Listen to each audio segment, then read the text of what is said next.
What is a champion? It's easy to define during the best of times.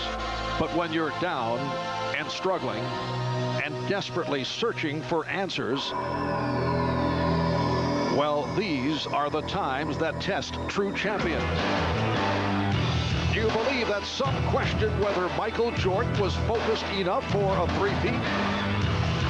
That there were those who said the Bulls had lost their heart, toughness, and desire, and that many were ready to crown the Knicks the next champions? Well, perhaps the Bulls forgot what it takes to be a champion, but only briefly. In Game 3, they remembered as the supporting cast of the Bulls rallied around their leader Michael Jordan and rekindled the fire of playoff performances past. The Knicks now realize they aren't going to be handed the next title. So what does it take to be a champion? The Bulls know this elusive answer. Their mission continues.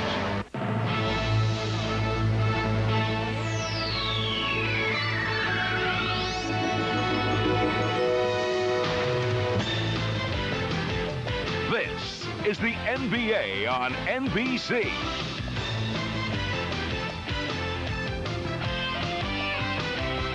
The 1993 NBA playoffs. Today, Game 4 of the Eastern Conference Finals between the New York Knicks and the Chicago Bulls. Another unseasonable cool day in the Windy City, temperature at 53 degrees, and once again this capacity crowd of better than 17,000 at Chicago Stadium will have a cool reception for the New York Knicks as the Bulls seek to even this series at 2 games apiece. Hi everybody, I'm Marv Albert along with the czar of the telestrator, Mike Fratello. And Mike, you look at the stat sheet and under normal conditions you see Michael Jordan shooting 3 for 18 and you say what a dismal performance. But despite that 3 for 18 in Game 3 on Saturday, Michael Jordan contributed a number of positives and in effect he controlled the ball game. Well, the 3 for 18 shooting performance may have been partially due to his injured right wrist. When you look at his stat line and what numbers he came up with, realizing that he was just 2 rebounds away from what might have been the ugliest triple-double I had ever seen in the NBA, he had quite a performance finally getting to the free throw line a number of times. One of the keys for Michael was getting to the middle of the floor where when the Knicks paid so much attention to him, he became the feeder for their team, getting his teammates involved, winding up with 11 assists. New York paid perhaps a little bit too much attention to Michael Jordan in game number 3. Now the Knicks win the first 2 games of the series in New York and play so well. Game 3, they are destroyed. They are just blown out. What do the Knicks have to do to turn things around here today?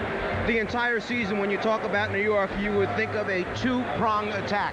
Their superstar in the middle, Patrick Ewing, has been very consistent throughout the first 3 basketball games, giving them what they expect from him.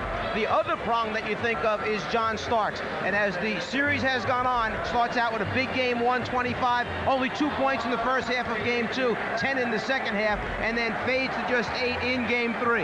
If they are to have a chance at beating Chicago in this building, Starks and Ewing together must lead the Knicks. All right, both teams going through their pregame warm-ups. When we come back, it will be Game 4 between the Knicks and the Bulls. The starting lineups coming up. The NBA on NBC is brought to you by Ford and your Ford dealer. Have you driven a Ford lately? By the people at Nike, who encourage you to just do it.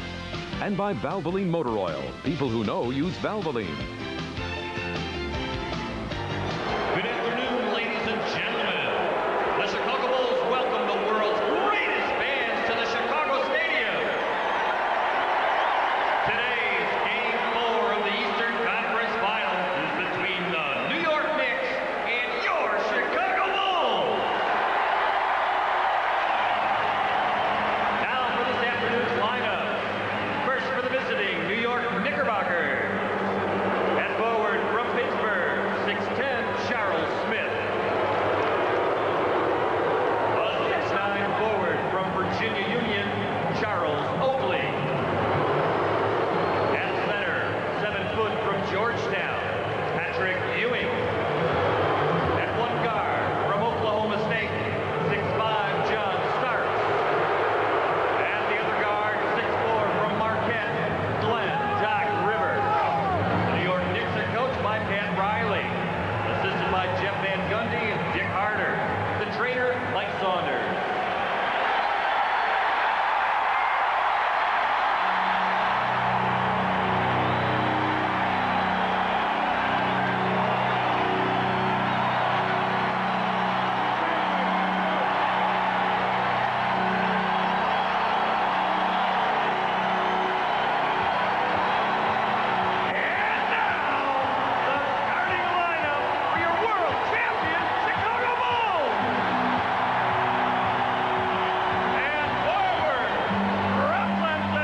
this one of the loudest crowds in the NBA, a crowd that was into it right from the start for past Saturday afternoon, and they appear to be ready for game number 4. Once again, we're joined on the sidelines by the combination of Ahmad Rashad and Hannah Storm. First, let's check in with Ahmad. All right, Marv, I was in the Bulls locker room, and the swagger has returned. I talked to B.J. Armstrong about it. He said there's one thing to talk about executing and trying to win a game like they did in the first 2 games. It's another thing to execute like they did in game 3. Now, an update on Michael Jordan's wrist. It is still swollen. He has a knot on the top of the wrist. I asked him about his 3 for 18 shooting, and he had a sense of humor about it. He said now he knows how Darrell Walker feels every night. Hannah? Well, Ahmad, the Knicks have tried at least one tactic to feel at home in this hostile environment, copying a pregame ritual that often takes place at Madison Square Garden. Knicks fan Spike Lee made the trip in. He took the toss before warm-ups from Charles Oakley, then tossed it back to the Knicks. But what they really need, according to Pat Riley, is to play Knicks basketball here at Chicago Stadium. He reminded the team they've won 75 games with their style of play. As Charles Oakley told me, Knicks Powerball is what they need to win this afternoon. All right, Hannah, and the officials, Darrell Garrison, Jack Neese, and Dick Bavetta. When the ball goes up, you'll see a darker basketball this afternoon, meaning that it's been used more. There was a complaint last game. They used the ball that was too new, too slippery. You can tell immediately this one has seen a few games already. Yes, the Chicago Bulls did not like the basketball that was used right at the start the other day. The Knicks controlling the tip. And Doc Rivers comes across against B.J. Armstrong. Bill Cartwright, Patrick Ewing battling for position. John Starks hits the 3 to get it going. Well, John Starks, who did not have a good one here on Saturday, able to connect on his first attempt. Michael Jordan with the hesitation move. Goes to the jump shot. And it's batted out of bounds. Last touch by Starks. Michael Jordan did not come out and shoot here in the stadium prior to the game as he did just before game 3, but he did go to their complex, their workout facility, and get some shooting in this morning. Michael Jordan continues to struggle against the Knicks right throughout the season. Away from the ball, a call against the Knicks. A hold called on Rivers. You hate to make a big point out of something like the first foul called, but it will determine how this game is played for Chicago. Whether the small fouls, the holding, if those are called, that's in favor of Chicago. If that's allowed to go on throughout the game, that will penalize Chicago from running their offense. Apparently complaints by both Ewing and Cartwright in terms of lining up on the inbounds, and Darrell Garrison want to straighten things out right at the start.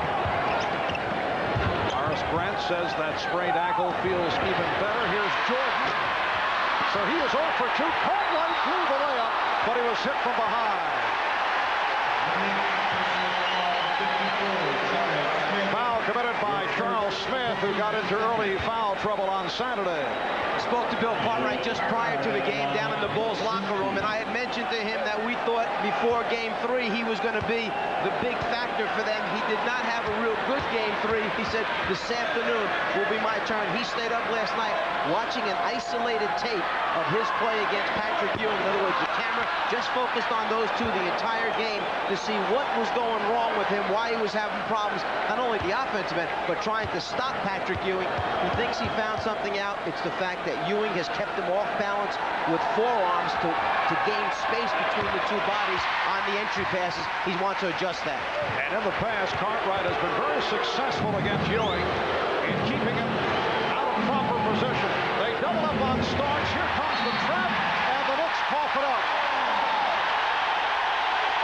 When you have the best defensive player in the league guarding the basketball and perhaps the second or third best coming over to trap you from behind, it can put a little bit of fear in your heart. John Starks heard the footsteps. As we discussed earlier on Showtime, the single most important factor in that Bulls victory the other day, as Pippen went short, he thought he was fouled. The execution of the trap. The Bulls do it so well, the Knicks have shown to be vulnerable to the trap. Rivers with a nice move. Doc Rivers driving the lane. So the Knicks off to a 5-1 lead.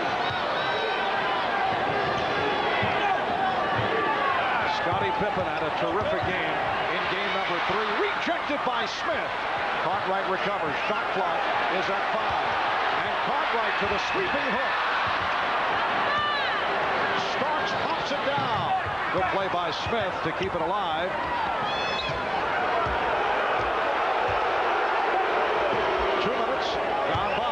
First quarter. Ewing. He was played well by Cartwright. Jordan tried to get to the open floor, but the Knicks able to retreat. And we get a whistle on the play as Pippen was hit from behind by Smith. So that's a quick 2 on Charles Smith. Pat Riley really upset with the fact that there was no call on the last possession down the floor. He feels that on the ball fake, Cartwright had contact against Ewing's body. He wanted the foul call. He's trying to establish things early on their behalf. Anthony Mason will check in. Charles Smith and Scottie Pippen have some parting words. So Smith with the 2 early fouls, a repeat of game 3 on Saturday. Picked up 3 early on Saturday. The Bulls 0 for their first 5 from the field. Cartwright met on the switch by Oakley. Here's Pippen with the step. Rejected by Ewing. A beautiful rejection by Patrick Ewing. Oakley with the roll. Jordan had it knocked away. Mason behind the back, and Ewing finished it off. So the Knicks get off to the fast start. It's the Knicks 7. The Bulls 1. You're talking with some of the Knicks players. One of the areas of concentration for them was to slow down Scottie Pippen. He has had an outstanding series up to this point. They want to pay special attention to him. Well, already, as Patrick Ewing is hit with a technical foul for having a little bit too much to say. And I think it goes back to when we mentioned Pat Riley was upset when there was no call against Ewing on the low post possession that he had. Ewing was also called for that last foul, although he took a good shot from Cartwright, and he was also angry about that. Michael Jordan will shoot the technical. Michael, 16 of 17 from the line in game 3. On the way down, you try and establish position. Ewing tries to get there to keep Cartwright out of the post. Cartwright runs right into him. Ewing felt it should have been a foul on Cartwright. It didn't go that way. The Knicks 7, the Bulls 2. The Bulls looking for their first field goal. 3 minutes have gone by. Jordan gave it up as he was picked up by a double team. Here's Armstrong. Armstrong again. Yes. Chicago missed their first 7 shots. The trap again being executed. This time the Knicks get it across. And Pat Riley encouraging his team, get the ball on the floor. Hurry up and get it up so we have more time to operate our half-court offense. Oakley. And Jordan gets to it. And you notice no one was rushing to pick up Oakley. They wanted to take those perimeter shots. They'll let him have them until he makes a few. Although Charles has had success from the outside in the second portion of the regular season and through the playoffs. Michael Jordan. That is his first field goal. The Knicks 7, the Bulls 6. I don't profess to be a shooting coach, nor will I say that I can help Michael Jordan, but that time he got more lift. He got up in the air a little bit higher on the shot, which may have helped him get it in. He's been short on so many of them. Ewing with a one-on-one move. And a foul is called. Michael Jordan has been trying to get to the middle of the floor where he can be a scorer or a passer. This time he gets real good lift. It gives him a little bit better look in the front of the rim. That time he knocks out one of the rare jumpers that have gone down for him in the last 2 games. Excellent lift that time. He got the legs underneath him to elevate just a little bit higher. Foul was committed by Bill Cartwright, putting Patrick Ewing on the foul line for Cartwright, his first. The Knicks have been struggling at the free throw line. 20 of 32 here on Saturday. Well, here's a close-up look. Game 1, 20 of 32. Game 2, 26 of 38. And the same 20 for 32 in game number 3. For the season, 74%, which is not good, and they are below that during the course of this series. 74% during the season made them 21st in the league with, guess who, Chicago at number 22 right behind them to the free throw line. The Knicks 9, the Bulls 6.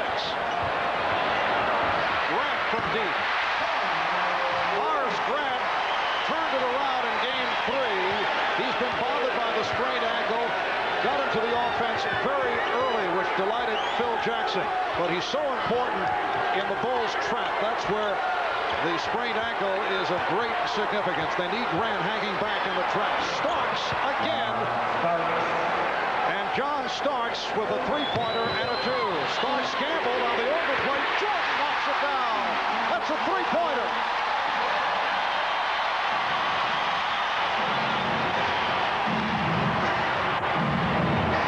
The Knicks did get it up court very nicely, but Mason was bottled off and is fortunate the ball was knocked out by the ball. Well, Jordan had just made a jump shot from 17 feet when Starks goes to the gamble on the steal and misses. Michael feels, well, let me see if I really do have my stroke this afternoon, and you know what? Looks like he does.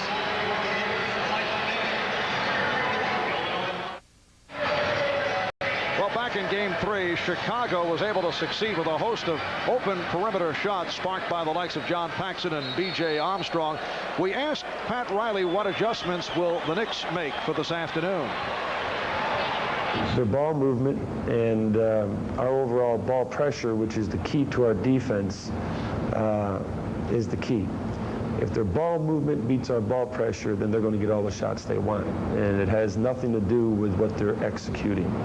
It has to do with, you love this phrase, big muscle activity. Excellent. Yes, one of Pat's better phrases, I think. And he's coined a few. Off the steal, Scottie Pippen. Trying to set it up and then pitched it out. Here's Jordan for 3. Cartwright gets to it. Game is tied at 11, 6:40 remaining first quarter. Horace Grant too strong. Grant with the rebound and pops it out. Pippen going to the left hand. He tried to dump it off, and a foul call on Chicago. Offensive foul on Pippen. We mentioned that New York was going to pay special attention to Scottie Pippen. He was 10 for 12 from the floor in game 3. He's 0 for 3 this afternoon, and there, going down the lane, picks up an offensive foul, trying to dish it off to Horace Grant.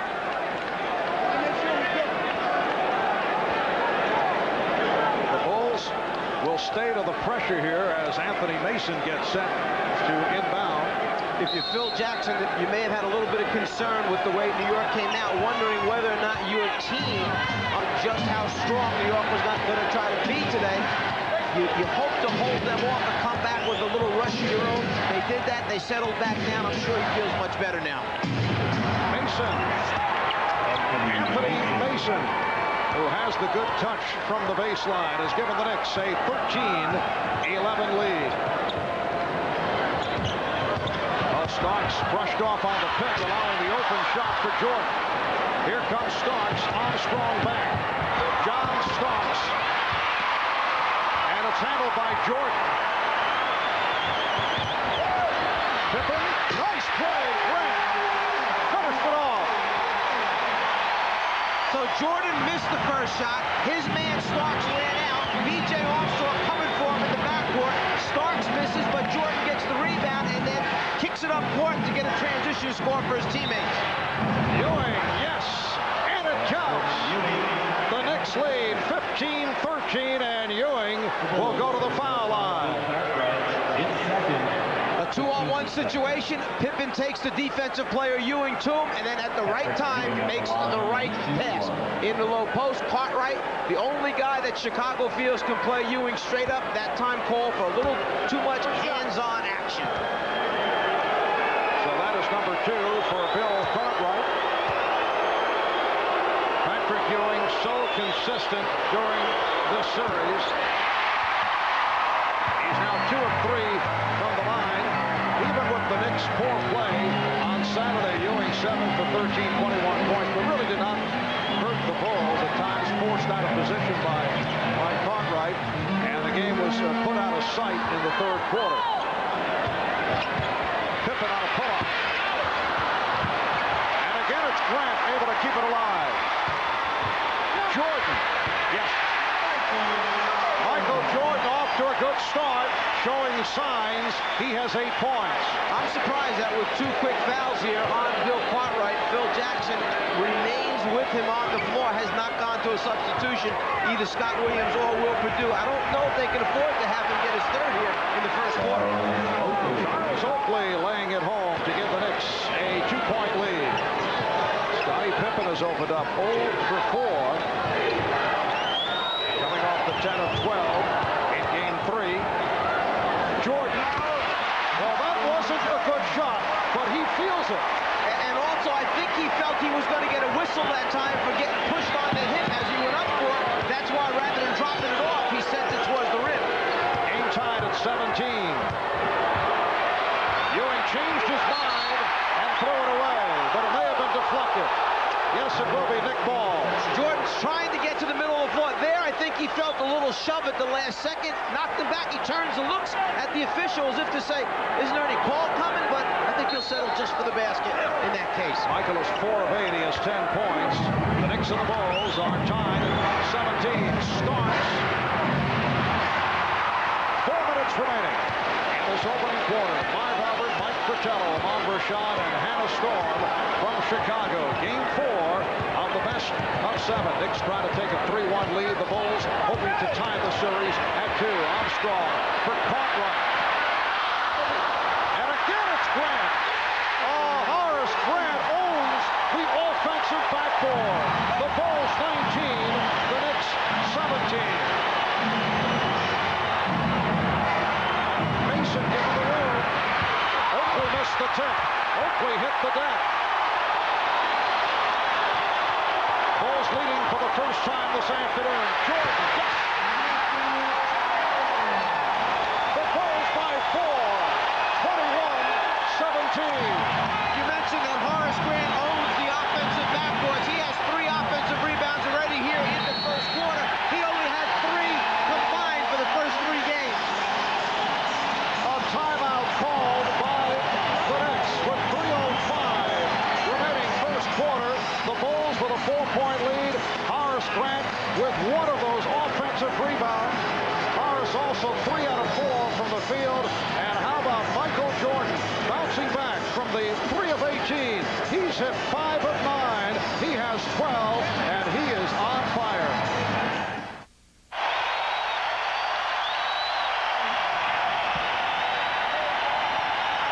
Welcome back to Chicago Stadium. The Knicks' Anthony Mason came into this game with a slight groin pull and seems to have aggravated it on this play. We'll keep you updated on his status throughout the game. Marv? All right, Hannah, and this crowd urging the Bulls on. They have a 21-17 lead, a 20-10 run after the Knicks led 7-1 right at the start. They go right to Ewing, and he gets the roll. Will Perdue has come on for Bill Cartwright. Cartwright sitting down after picking up his 2nd foul. Here is Jordan, and rebounded by Oakley. Michael Jordan now 5 of 10. He's the high man with 12 points. Starks. Well, John Starks never gets discouraged by missing 2, 3, 4 shots in a row. He has enough confidence to feel that he will shoot his way back into it. Starks with 7 points. And the game is tied at 21. Horace Grant has hit 4 out of 5. He has 8. Bulls by 2. It will be Chicago ball. New York was so anxious to get the ball to Patrick Ewing on the quick transition post-up because he had caught Grant on his back rather than Will Perdue. They wanted to go to that mismatch quickly. Instead, the ball slips off his hands out of bounds. Scottie Pippen has been quiet to this point. Now Jordan posting up, does not like the hand check from Starks. Oakley saved it, but it's recovered by Pippen. Pippen, open, goes for the shorter shot. And that is his first field goal. New York realizes that, rather, Chicago realizes that New York is going to run hard at every shot attempt. They're doing a good job of showing the ball, putting it on the floor, as the pressure from Chicago's defense produces another turnover. That was a panic pass thrown by Doc Rivers, who has had trouble handling the pressure defense. If you pick up your dribble too soon and your people are not in the proper positions, you're going to have a problem when you turn your back against Chicago. That's bad news. The Knicks turning their back on that lead pass, although it did not connect. Here's Starks for three. Yes! John Starks has 10 points. So as we come up on 1 minute remaining in this first quarter, the Bulls 25, the Knicks 24. New York got off to a quick start. Chicago made its run and got back into the game. But if you're Pat Riley right now in New York, I think you're happy with the fact that you did not allow the Bulls to come out here with a lot of energy, get the crowd into that crazed mode that they were in last game, and you're right there around the even mark going into the final minute of the first quarter. And at the other end, Starks called for the foul to put Jordan on the line. The Knicks are over the limit. John Starks and Michael Jordan, who are not the best of friends, coming off to play in this series, and at times during the regular season, began game one with not talking at each other. Minimum of trash talk.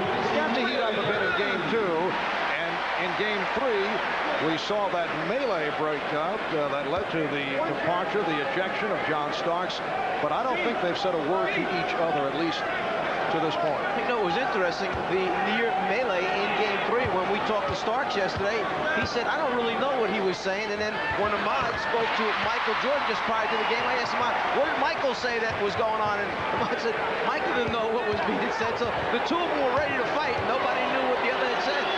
Just facial expressions got each annoyed. Greg Anthony has checked in for the first time. Anthony replacing Rivers. Shot clock at 7. Here's Ewing. So Ewing goes outside against Stacey King, who just checked in. And the Bulls lead 27-26. Jordan for three. Yes! Michael Jordan with 17 points. That's his second from downtown. I think Pat Riley will make the point that he's getting too much room. He's been able to find daylight with those three-point attempts. Starks now with a three-pointer, and John Starks with the answer. It's a shooting duel between Jordan and Starks. Starks has 13. The Bulls by 1, and they'll hold for a final shot as this first quarter winds down. If Jordan can create, you'll have Pippen and Armstrong on the wings to try and make shots in the end. And here is Armstrong from the wing. The basket counts and a foul.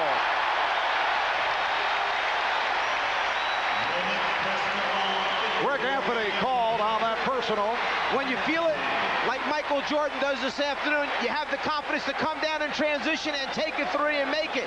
And then a little change at the other end of the floor. Starks, finding himself wide open, gets an opportunity to come right back with his three. Last shot of the quarter for Chicago, a wide open B.J. Armstrong, who came off a double screen down low. The feeder, Michael Jordan. B.J. Armstrong, 5 for 10, 11 points, 27 minutes here on Saturday. He has had a good series, although he was a forgotten man in game 1 and then picked it up in game number 2. He's trying to complete a three-point play with 2.5 seconds to go in this first quarter. The Bulls with a three-point lead. The Bulls lead 33-29. Pressure on the inbounds. Anthony fires from the backcourt. So that's the end of the first. A terrific opening quarter here in Chicago. Michael Jordan, 6 for 12 for 17. John Starks has hit 3 from downtown. He has 13. And it's the Bulls 33, the Knicks 29.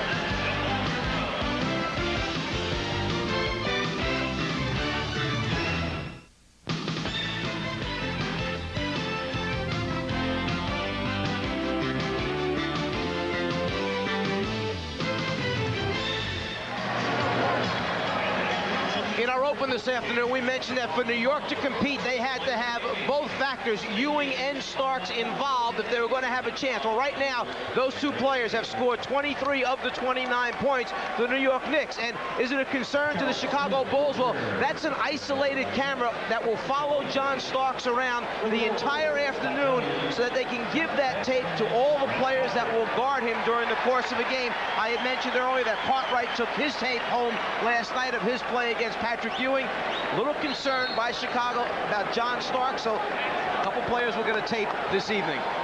Starks surveillance by the Chicago Bulls, and both Starks and Jordan have bounced back here in game 4.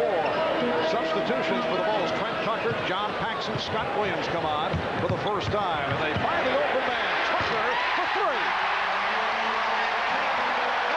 Well, this is similar to what we saw on Saturday. The Bulls able to find the open perimeter people. Rebounded by Scott Williams. And similar to Saturday, Phil Jackson went with a small unit. Trent Tucker immediately hit a 3 in that game. Again, this afternoon, he knocks out another 3. Biggest lead of the game. Chicago by 7. Trent Tucker, the one-time New York Knick, now being guarded by Anthony Mason as the shot clock rolls down to 4. Tucker went down and lost it. Almost looked as if his left knee gave way as he right there went down. I thought he had hurt his left knee. There wasn't too much handling of the ball by Trent Tucker. That time it led to the turnover. Shot clock at 10. Starks lost the grip. Another reason Tucker is out here is to play defense against John Starks and give Michael Jordan a break defensively. Jordan squeezing his way. The save. Nice save by Smith. Anthony saves it again. Crowd wanted to travel. Anthony had it knocked away. Smith on the recovery. Not a very pretty sequence, but Pat Riley will gladly accept the end result. Take the scores whatever way you can get them. Bulls lead 36-31. Knicks shot 12 for 20 from the field in the first quarter. And the Bulls 13 for 28. So good shooting all around. Stacey King squaring up against Patrick Ewing. John Paxson went down and a foul is called. Anthony Mason picks up his first. What looks like is going to be another turnover at the last second. Greg Anthony able to come up with it, saves it, avoids another turnover against really what would have been an unforced error that time on the outlet pass. Phil Jackson going with the combination of Stacey King, Scott Williams, and a 3-guard alignment. Michael Jordan, John Paxson, and Trent Tucker. Paxson had the terrific shooting performance in game 3, 5 out of 7 for 14 points, which represents a season high for John, who's come back from a couple of knee operations. 3-second violation. And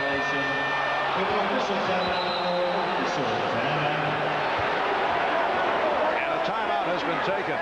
Scott Williams arguing the call with Darryl Garrettson. We'll be back right after this.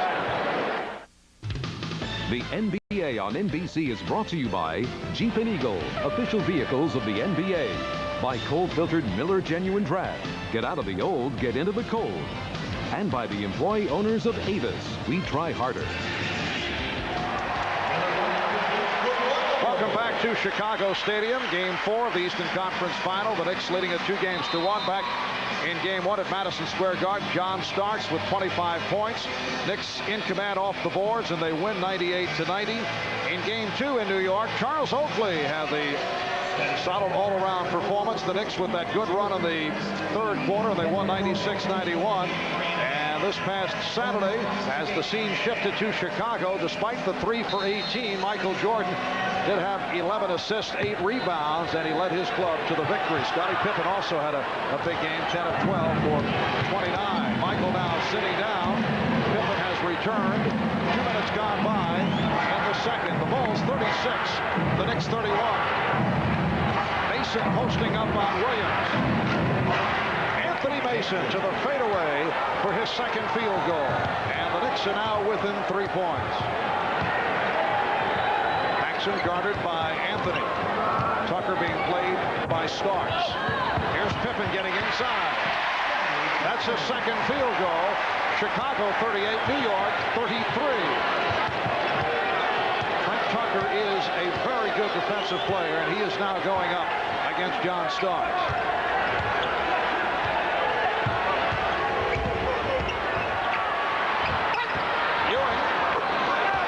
Ewing showing a quick release to again bring the Knicks within 3. And you can see New York trying to force more pick-and-roll situations, something that they got away from, or whether you give Chicago credit for better defense in Game 3.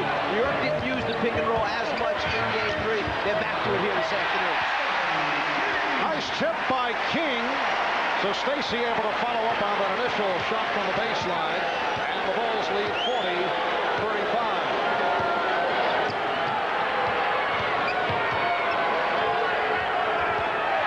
Well, King gambled with the overplay, and it deflected off Ewing. Good play by Stacey King. Stacey King has given Patrick Ewing 3 or 4 different looks down in the post area. The previous trip down, he fronted Patrick Ewing. That time he started on the top side, ran around behind him, came around on the baseline side, and it broke Ewing's concentration, and then a turnover. Ewing has played well. Sits down, leads with 12 points. He's hit 5 out of 7.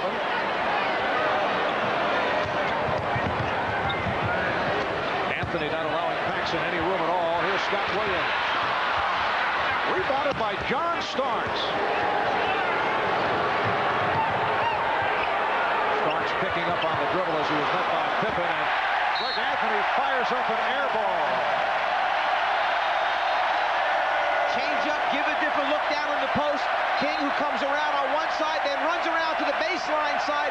Ewing just loses concentration for a second. A little bit of deflection by King and the turnover. I don't think Pat Riley was thrilled about that shot selection by Greg Anthony. Bulls by 5. And Pippen draws the foul. It's called on Oakley. That is his first.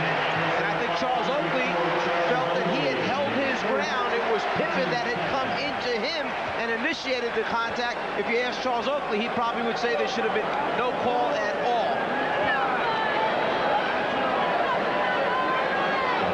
Scottie Pippen to the foul line. Only a 66% free throw shooter, making his first appearance at the line. Off to the slow start with 2 out of 7 from the field. During the course of the regular season, Scottie shot 47%, average 18.6. He has had a magnificent series against the Knicks. 58%, that's the best shooting ball. And helped by the sizzling 10-12 on Saturday. The Bulls 42, the Knicks 35. So the Bulls have matched their biggest lead of the game. Pressure, crowd wanted to travel.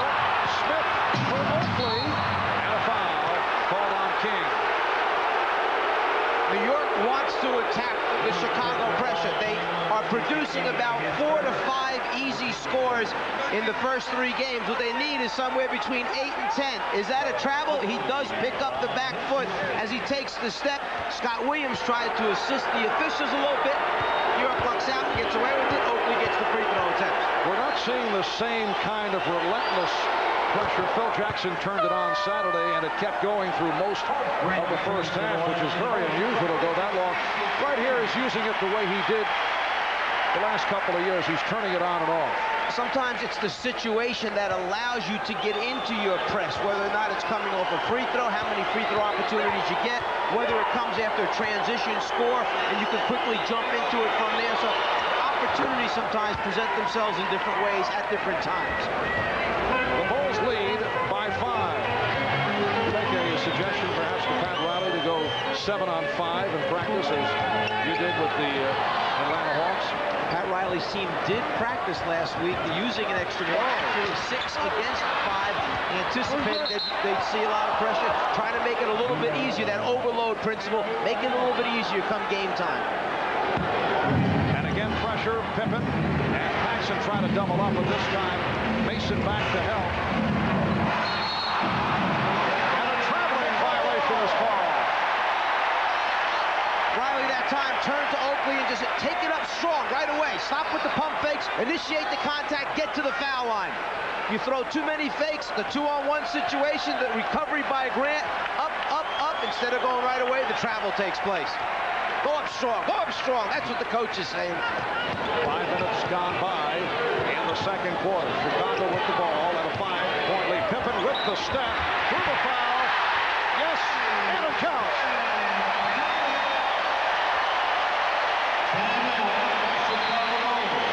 Foul called on Mason, his second.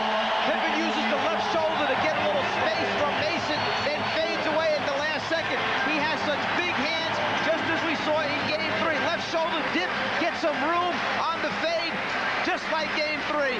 On the way down, still the ability to convert.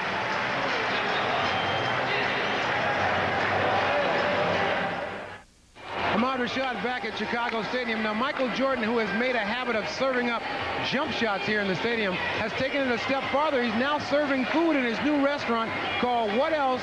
Michael Jordan's. It's a combination of fine dining, a sports bar, and also a memorabilia shop.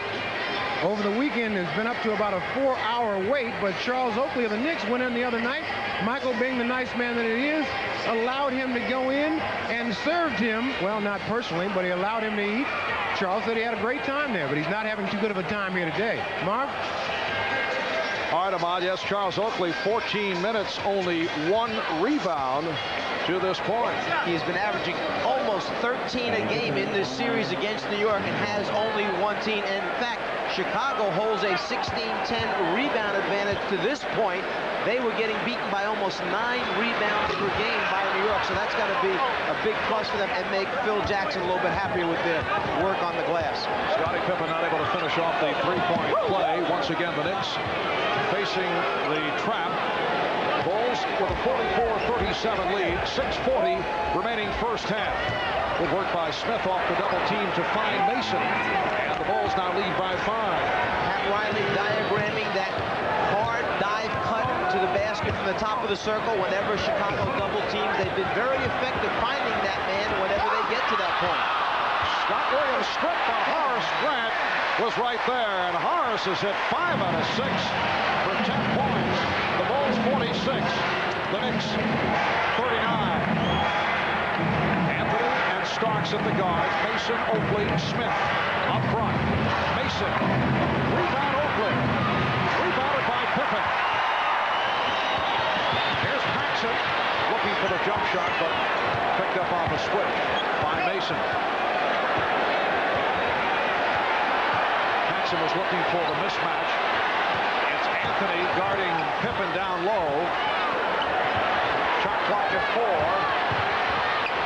Paxson for Williams, again stripped. Anthony has a 4-on-2. Starks, that's 2-point range. John Starks, 6 of 8. He has 15. Anthony could have pushed it one more dribble perhaps and gained advantage in numbers and wound up with a layup. Instead, he knew Starks was dragging on his left-hand side. He knows Starks has had a good afternoon to this point, so he went with the pass back for the jumper. Foul committed by Anthony, his second. Here comes Bill Cartwright, along with Patrick Ewing. Scott Williams giving the ball fake, starts to go up with the 24-second clock running out. The deflection takes place, and sometimes you just get lucky because you're in the right place at the right time. Another strip on the next trip down eventually leads to the jumper for John Starks. Michael Jordan making his way back. Michael has 17 points, but only 2 assists, not looking to distribute as he did, as he said in a rare conversation with one Ahmad Rashad after the game. He was being used as a decoy in that 3 for 18 performance on Saturday. But he's been looking for the shots here in the first half. Grant had it knocked away. Jordan saves it. Paxson. And Oakley with the rebound. John Paxson rushed that one a little bit. He saw the defensive rotation coming by New York, which is one of the points that they stretch. Get out on those outside shooters. In fact, in game number 3, between Paxson and Beadle, they had 17 shots from the outside. They made 10. Thus far in this game, only 4 shot attempts for the 2 of those guys combined. So New York has paid special attention to getting out on them.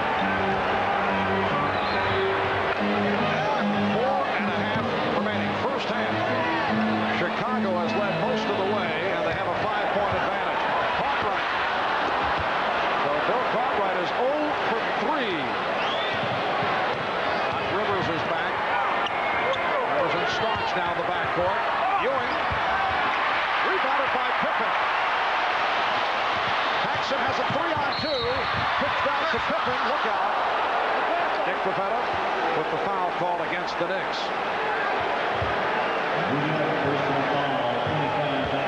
It's called on Rivers, his second. The Knicks are over the foul limit, so once again the Bulls to the line. Well, Rivers realizes that there are numbers against him, so he tries to take the foul out in front there before Chicago has a chance to convert a smart foul that time by Doc Rivers. John Paxson in his 10th NBA season out of Notre Dame.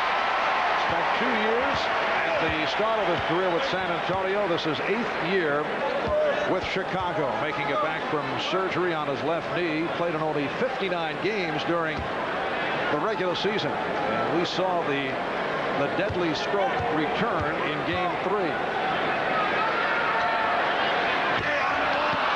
Ewing cuts off the rebound. The Bulls by 6. There's a case of where because the free throw is missed, Chicago does not get a chance to go into their pressure defense. Foul committed by Paxson. Non-shooting foul. Bulls committing only their second team foul. And B.J. Armstrong will replace John Paxson.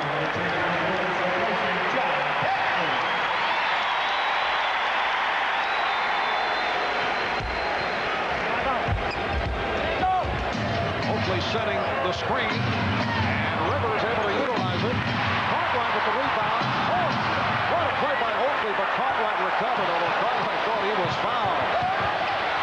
Pippen, low percentage pass as he tried to hit Grant. Here comes Starks.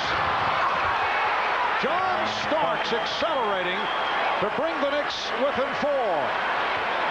John Starks with 17 to match the point total of Michael Jordan. Scottie Pippen looked like Charles Oakley got a piece of it. The Knicks in the midst of a good stretch. Here's Oakley. He lost it. John Starks knew that Michael Jordan was chasing him down from behind a moment ago, and as you mentioned, Mark, he turned it up just enough, accelerated, and took it in for the transition score. And then when Charles Oakley just had a little bit too much to say because of the turnover, he's hit with a technical foul. So Charles Oakley is hit with the tee, and Michael Jordan will shoot it. Well, there were 5 technical fouls called back in Game 3. 3 on New York, plus the ejection by John Starks. 2 on Chicago.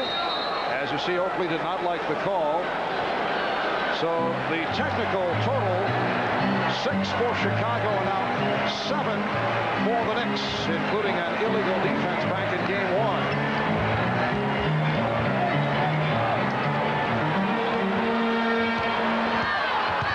Just under 3 minutes remaining in the half. Grant had it knocked away. The Knicks very aggressive, but that was last touched by the Bulls.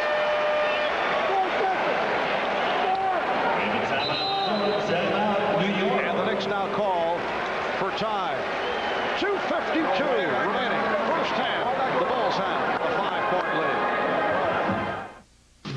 Bob Costas in New York. Coming up on the Prudential Halftime Report, we'll bring you up to date on the Western Conference Finals between the Sonics and the Suns. They're tied at 2 games apiece with Game 5 tomorrow night in Phoenix. We'll talk with Suns head coach Paul Westphal, and we'll get the thoughts of Quinn Buckner and the insiders on the first half of the Knicks and the Bulls. Right now, back to Chicago, where the Bulls lead the Knicks by 5. Marvin Mike.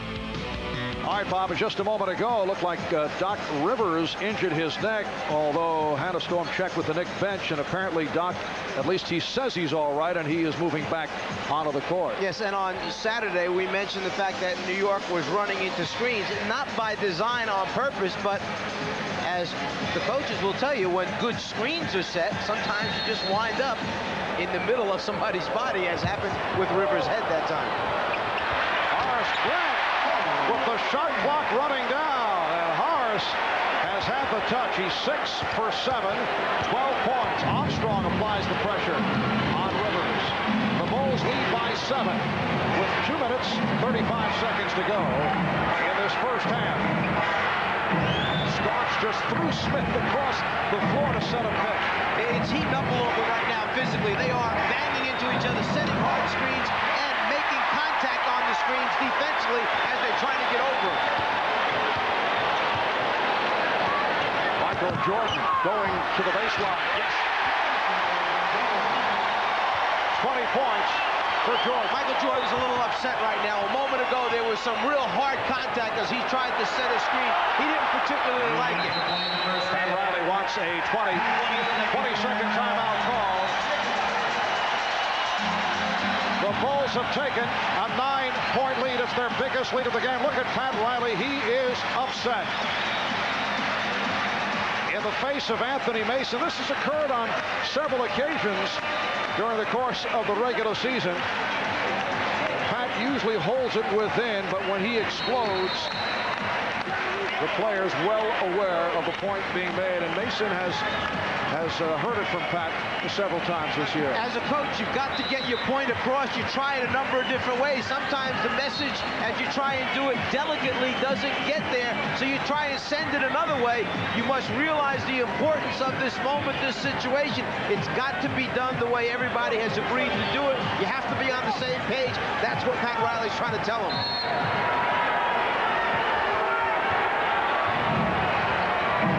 Just under 2 minutes remaining in the half, and the Bulls with a 52-43 lead. Here is Rivers. Mason gets it back out. Smith with the open shot. Charles Smith with his second field goal. And the Bulls have a 7-point advantage. One more reason why Pat Riley was so emphatic. He understands that going into the half, he has to have a team that can believe they still have time to win. He did not want the Bulls to open this thing up to a 12 to 14-point advantage just before halftime. And Darryl Garrettson with the call against the Knicks. A knee foul called on Patrick Ewing. That's his second.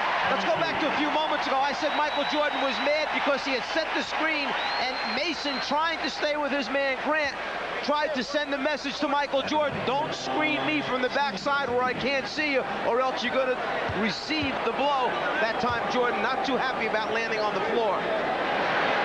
Scottie Pippen is now 3 of 4 from the line. Here comes Charles Oakley replacing Anthony Mason.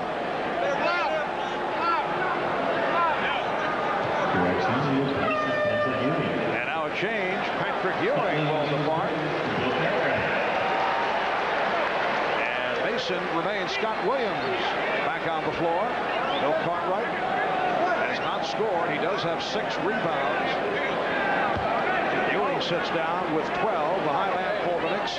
John Starks, 7 of 9, including 3 from three-point range. 3 out of 3 for Starks from three-point land. He has 17. And Michael Jordan with 20 points on 7 out of 14. Pressure on the ball. They double up on Starks. Oakley back to help. He just did beat the 10-second violation as Smith was fouled in the process. Scott Williams called for that personal. Want to know what you can use against Chicago's pressure defense? A guy that just takes the ball and dribbles it right through the middle of them rather than being so concerned about picking it up and making the next pass. Now, it's easy to say. If you don't have somebody that can do that, then you have a problem. Well, Scott Williams felt he had cleanly deflected it, but he's called for his second foul. Sometimes you get a little bit too aggressive if you keep that hand wrapped around the waist and prevent or impede the post player from getting where he's trying to get to, then you're going to get called for a foul. Charles Smith to the line with Chicago going over the limit. Smith, a 78% free throw shooter. Charles Smith, acquired from the Los Angeles Clippers, along with Doc Rivers, Bo Kimball, and that deal involving Mark Jackson. He's played an important role in the playoffs, coming on strong in the 2 games over Charlotte. Game 1, 17 points, 28 minutes, 12 points in that victory in Game 2, but got in foul trouble in Game 3 and did not see much action. You noticed a couple players whose minutes dropped down in Game 3. Charles Smith was one, Doc Rivers was another. There were some reasons for it. One, it became a blowout. Riley substituted. The other was people had to be out there that could handle the press and cut down the turnovers of New York. Doc Rivers with that steal. The Bulls have a 7-point lead. Final minute. First half.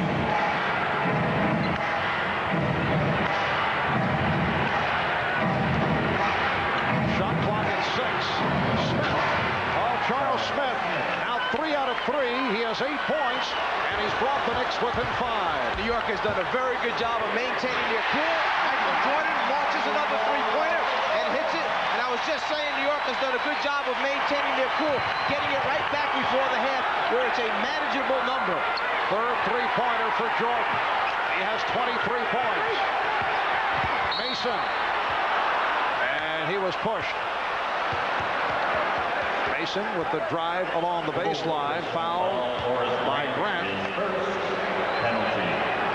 Michael Jordan, realizing how much time is left on the game clock, figures they can get a 2-for-1. So why not try for the three-pointer, let New York come back and get a shot opportunity, and then give Chicago the last possession of the basketball before the quarter ends. Michael has gone to his three-point arsenal. We saw that in the NBA Finals last year against Portland as Anthony Mason fires a brick on his first attempt. Greg Anthony is back. Charles Smith will sit down. The Knicks are now 6 of 8 from the line. Good job by Charles Smith. 8 points, 3 out of 3 from the field. How about this lineup for Chicago? Think they're trying to launch one right before the half to send this crowd into a frenzy? You're talking about Tucker, Paxson, B.J. Armstrong, Pippen, and Jordan. Probably the 5 best three-point shooters that they have. The Bulls looking to hold for a final possession. They lead by 7. Oh, Jordan accelerates, took the shot from Oakley, although he felt it should have been an offensive foul on Jordan. I don't know, Charles might wait 4 hours next time he's at the Michael Jordan restaurant. Michael figured everybody knew he was just going to run it down to the last 3 or 4 seconds before trying to catch New York sleeping, perhaps while they were trying to adjust their defense for what was coming up. If you're Coach Phil Jackson right now, concerned obviously that Jordan's okay, concerned maybe that he didn't hold the ball a little bit longer before he takes the leg. Oakley picking up his second foul. As we have mentioned during the course of our broadcast of the series, Charles Oakley and Michael Jordan are very good friends. That goes back to Oakley's days as a member of the Chicago Bulls. Now Oakley will depart. Smith is back.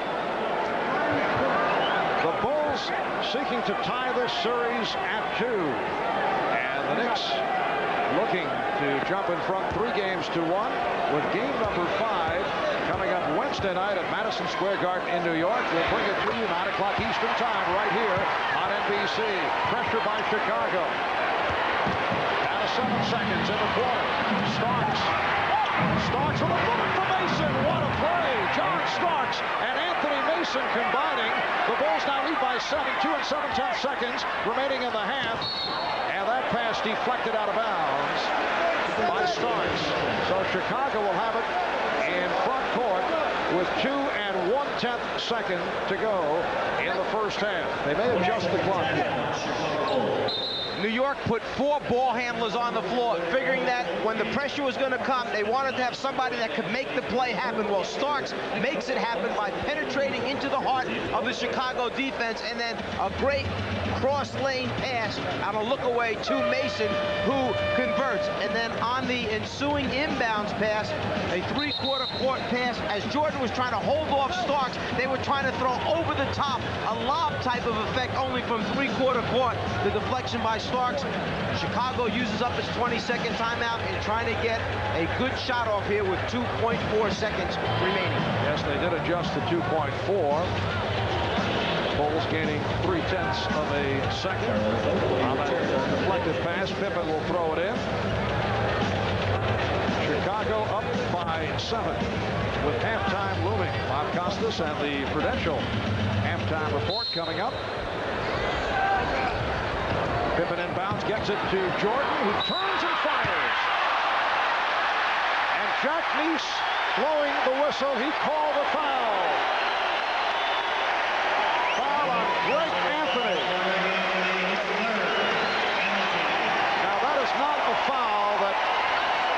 you want to commit. Here's another look at it. Because of the alignment, Starks takes the first man who pops out. It leaves a smaller Greg Anthony to guard Michael Jordan, who just immediately goes up in his face, knows he's going to get a good look. Then the contact on the arm by Greg Anthony. Jordan realizes what's going on. He goes up. The contact on the arm. Jordan will now go to the free throw line for 2. Like that, a situation where you want to put some pressure on, but you don't want to make contact. You'll come close enough where the official might think you've made contact, and Anthony called for that foul. 6/10 of a second remaining. Jordan to the free throw line, converting his 26th point. There's Will Perdue for Scott Williams. The Bulls lead by 8. Of course, his jumper's going down today. He's not getting as many free throw attempts. 16 for 17 in game number 3. Anthony sidearms it off the mark. That's the end of the first half here in Chicago, with the Bulls gunning to tie the series at 2. At halftime, they lead the Knicks 61 to 52. Michael Jordan with 27 points. John Starks with 17. Coming up in a moment, Bob Costas and the Prudential halftime report. We're set for the start of play in the third quarter. Chicago with a 61-52 lead. Michael Jordan 8 for 15, 27 points in the first half, but during this series, Michael Jordan has gotten off well in the first half. He's averaged 19 per game, although he has not shot well, 39%, but he has dipped in the second half, averaging only 9 points per game the first 3 games of the series. Well, Michael Jordan gets more attention paid to him than any other player in the league. When you have 1, 2, and 3 guys coming after you at times, it can wear you down. Plus, the number of games and minutes he's played over the last 3 seasons adds up. But if there's a big game guy who you want to have the ball at the end, it's still Michael Jordan. John Starks called for face guarding Jordan and apparently made contact. The second committed by Starks. Top of the circle, toughest area to play Michael Jordan because he can go both ways. That time called for what looked to be a hand check rather than the face guard thing at the end. Now Jordan with the room. Yes. Michael Jordan has 29. Chicago leads by 11. It is their biggest lead of the day. Ewing got the step. Oh, he just beat Cartwright. Was fed beautifully by the entry pass of John Starks. The Bulls 63, the Knicks 54. Armstrong and Jordan at the guards. Pippen, Cartwright, and Grant up front. Jordan working 3. Yes. Michael Jordan gives the Bulls an 11-point lead. Make it 31 for Jordan in a bounce back from the 3 of 18 in game 3 on Saturday. Smith is fouled. Armstrong over to help. Is called for that foul. You mentioned earlier that Jordan seems to feel it in the first half. Well, he starts out the same way in the second half. He knows that he has the stroke back, so he's going immediately to his rhythm. 1, 2 dribbles, get the legs underneath him again. Right now, 10 for 17 from the floor. Michael has accounted for nearly 50% of Chicago's offense. Grant with 12 points, Scottie Pippen with 10. The Knicks led by John Starks, 7 of 9 shooting, 17 points at 3 of 3 from three-point range. And Patrick Ewing, 5 of 10 for 12 points. And as you look at the stat sheet, if there's one particular area that jumps out at you, it's the differential at the foul line in favor of Chicago. They've shot 18 compared to just 9, and they've made 15 compared to just 7. So there's the difference in the game at halftime.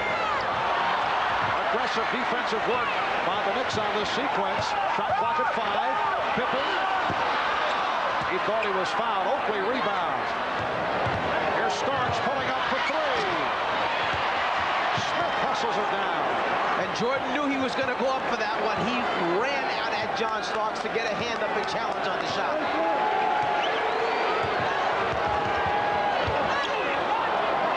Rivers surprised to find the double team. Goes to the drive. Pippen rebound.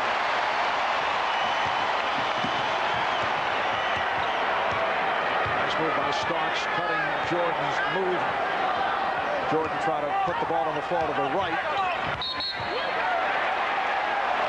Traveling violation called on Scottie Pippen.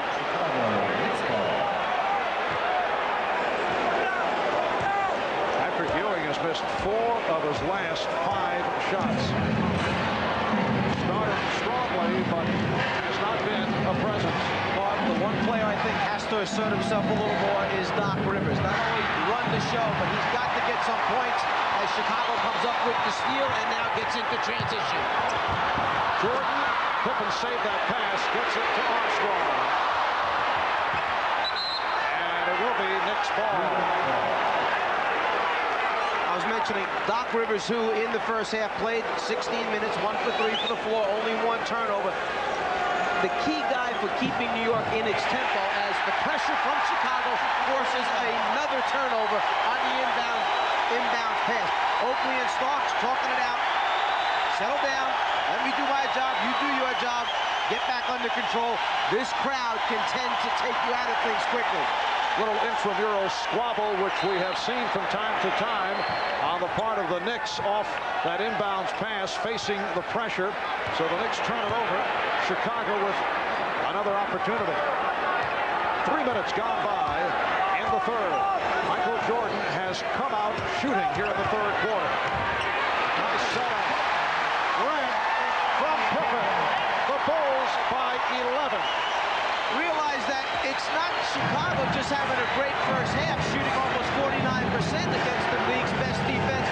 They scored 61 points. Remember, they had 62 at halftime in game 3. New York, as Oakley hits a jumper, shot actually 54%. That's a pretty good half of shooting the basketball, but it's trying to stop Chicago's offense where they're having a problem.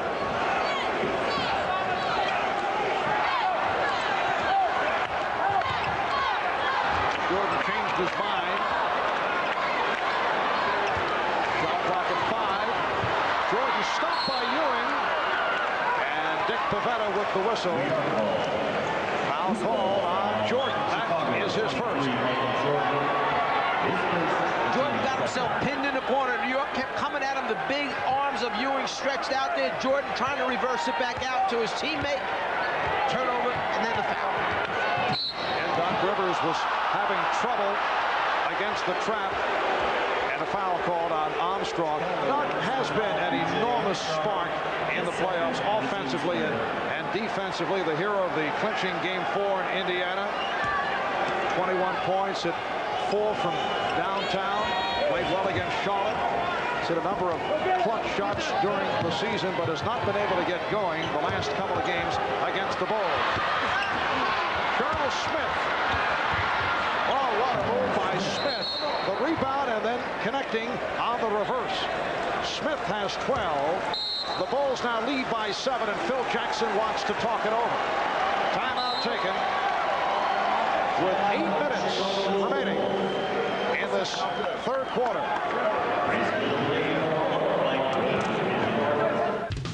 The NBA on NBC is brought to you by Mazda. Mazda, it just feels right. By McDonald's, what you want is what you get at McDonald's today. And by the ITT Hartford Insurance Group. Welcome back to Chicago Stadium, where Chicago native Doc Rivers has just 2 points. Now, back when he was a high school star at Proviso East, Doc and other high school stars, Mark Aguirre and Isaiah Thomas, used to wait at the gate outside the stadium for Bulls star Bob Love to come in.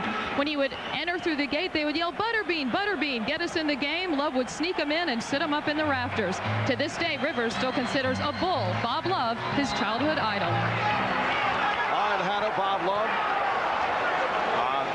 Those excellent Chicago teams in the early 70s. What was it? Chet Walker and Norm Van Leer and Jerry Sloan and Tom Bullwinkle. Shot clock is down to 5. Here's Jordan. And the Bulls now lead 69-60. 33 points for Jordan.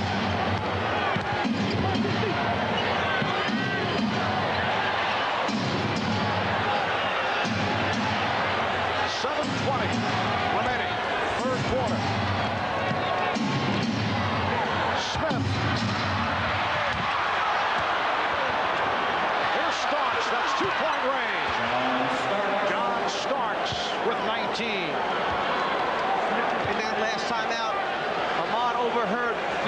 Jackson telling his team, let's put our energies more into the defensive end of the floor and not let New York get back into the game. We're paying a lot of attention to scoring a lot of points. We're letting our defense slip a little bit. Foul on Oakley, his third. Bulls now with Cartwright, Grant, Pippen up front. Armstrong and Jordan in the backcourt. Michael Jordan beating John Starks. 35 for Jordan. Tremendous patience that time by Scottie Pippen. First option he let go by. Second option he let go by as he tried to get it in. And then with the 5-second count closing in, he threw the lob to Jordan down low. Jordan got the step. Bill Cartwright felt he was being pushed aside and had some words for Darryl Garrettson. Chicago by 7. Over the years, we have seen Michael Jordan have a number of magical performances. We are moving in that direction. Pass intended for Jordan. Here's Starks for Oakley.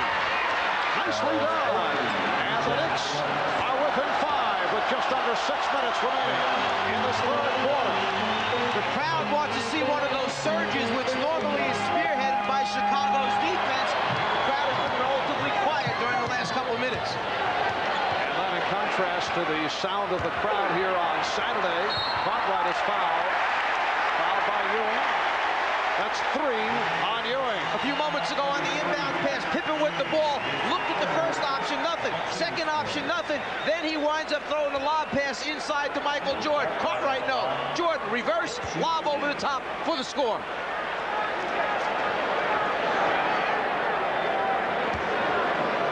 And Bill Cartwright to the line. He's 1 of 2 from the foul line.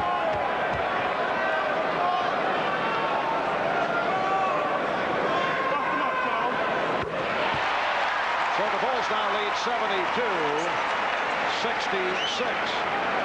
New York will start both guards back close to half court, anticipating that Chicago may go into the press. Then they sprint their guards up to the basketball, trying to create space for them to work in on the inbounds pass.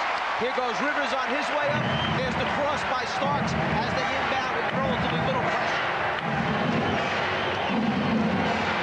And Rivers able to move it across with the left-hand dribble. Rivers and Starks in the backcourt. Ewing, Smith, and Oakley up front. That pass picked off by Jordan. And a foul call on Rivers. Foul takes place in the backcourt, so they will not call a clear path to the basket. Trying to stop the breakaway layup attempt. Doc Rivers takes the foul. Starks was coming off a curl on the baseline. Jordan fights him. Doc Rivers anticipates where he's going to cut in hard. Instead, Starks went out towards the sideline more. You can see Rivers anticipating the curl to the inside, so Doc fouls to stop the fast break. Chicago with a 7-point lead. And a foul is called. And that is number 4 on Rivers.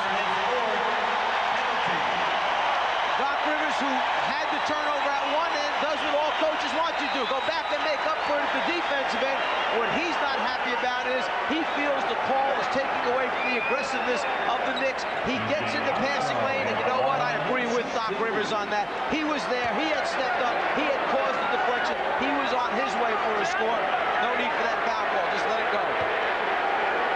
Mike Anthony getting set to replace Doc Rivers with the Knicks over the foul limit. B.J. Armstrong to the line. He's 1 for 1 from the line. 86% free throw shooter.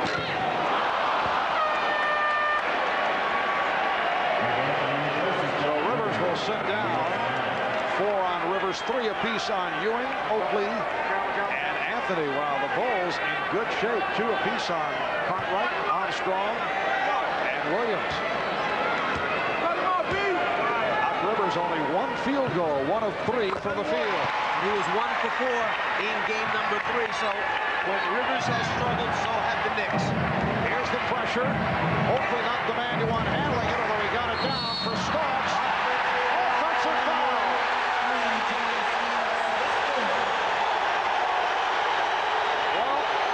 fans here in Chicago have seen John Starks out of control, and his Knicks teammates wanted to be certain that they calm him down immediately. Apparently he's all right. He has kind of accepted the call. Well, New York tried to attack the press that last time. They had the right idea in mind, but Starks tried to do it all by himself. Pippen rotated back in time, got position. 3 fouls on Starks. Jordan for 3. Pat Riley wants a timeout.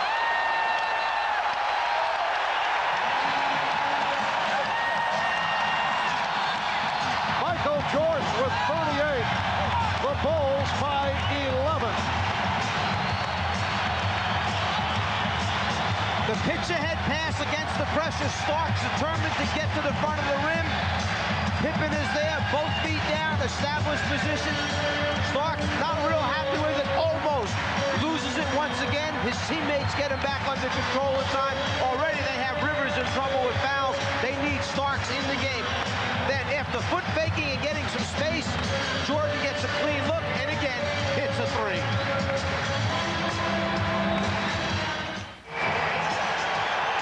Well, we mentioned earlier that Michael Jordan may be on his way to one of those magical days here at Chicago Stadium. He's hit 5 of 5 from the field. This third quarter, 11 of his 38 have come in the third. Chicago with a 6-0 run.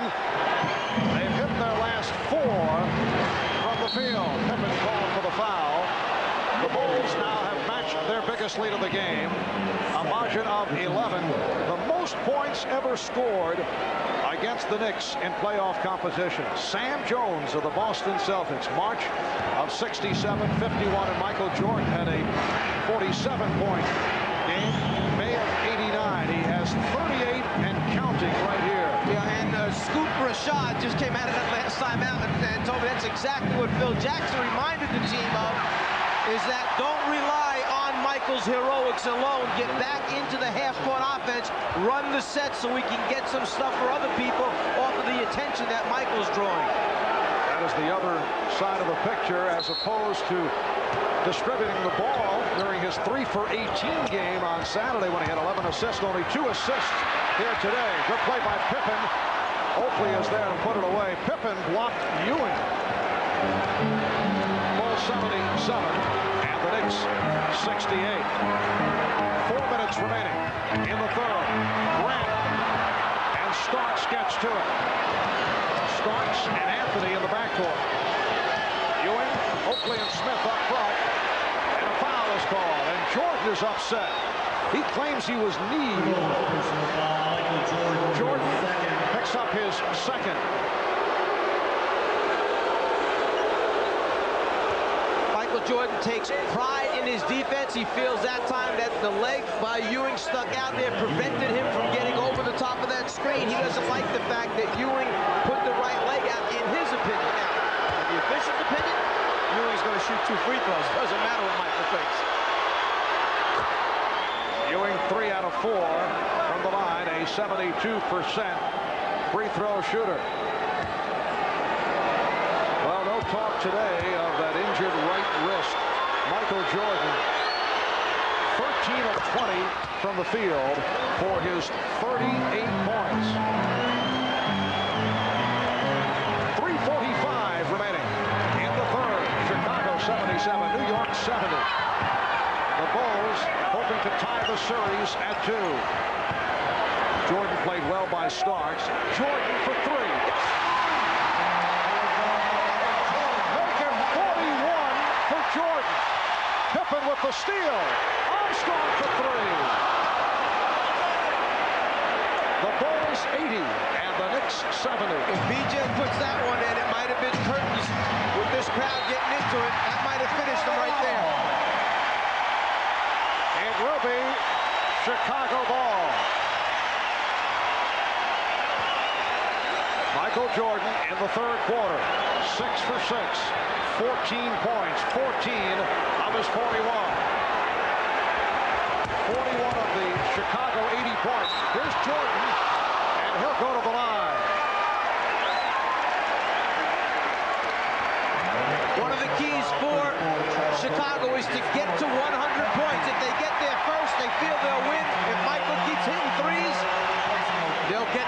Oakley. Oakley called for his fourth.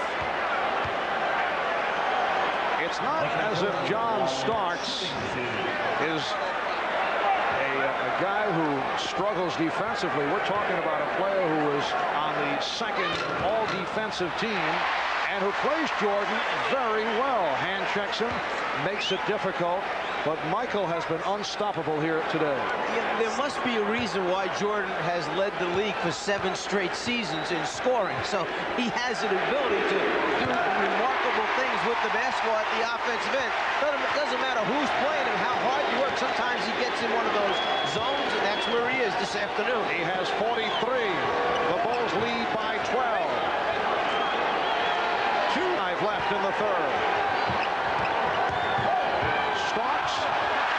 Good recovery by Starks, who was double teamed, and a foul committed by Grant. Second for Grant. Smith to the foul line. A moment ago, Chicago changing defense came from the backside, trying to force Ewing to turn that way rather than come to the middle of the floor. Catches Ewing by surprise, forces a bad shot. Charles Smith, 4 out of 4 from the line.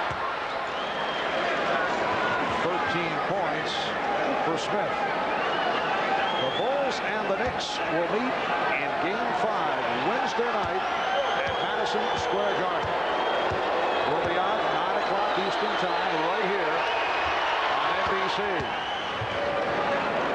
If they go to a Game 6 Friday night back here in Chicago, the Bulls hold on and come up with a victory, there will be a Game 6. The Bulls 82 and the Knicks 72. Stark slapping for the ball, facing the head fake from Jordan. 45 points from Michael Jordan. Well, even with Jordan at 45 points, New York still is in very good position to have a shot at winning this basketball game. And a 3 for John Starks. That's his 4th three-point field goal. So he has 22, and the Bulls lead by 9. Michael Jordan 7 for 7 from the field in the third quarter. Shot clock at 5. On this sequence, Jordan has not touched the ball. Pippen for 3. Rebounded by Smith. Alley-oop broken up by Grant. Not a good decision. The possessions become important. If you're not sure, don't take a gamble. Armstrong. Mason with the rebound.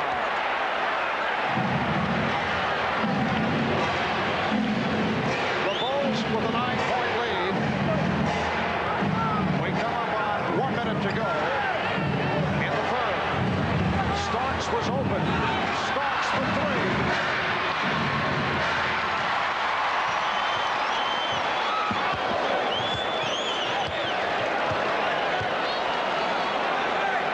Jordan puffing hard right now. He needs a blow. We'll see if Phil Jackson gives it to him at the end of this quarter. He's worked hard. He's breathing hard.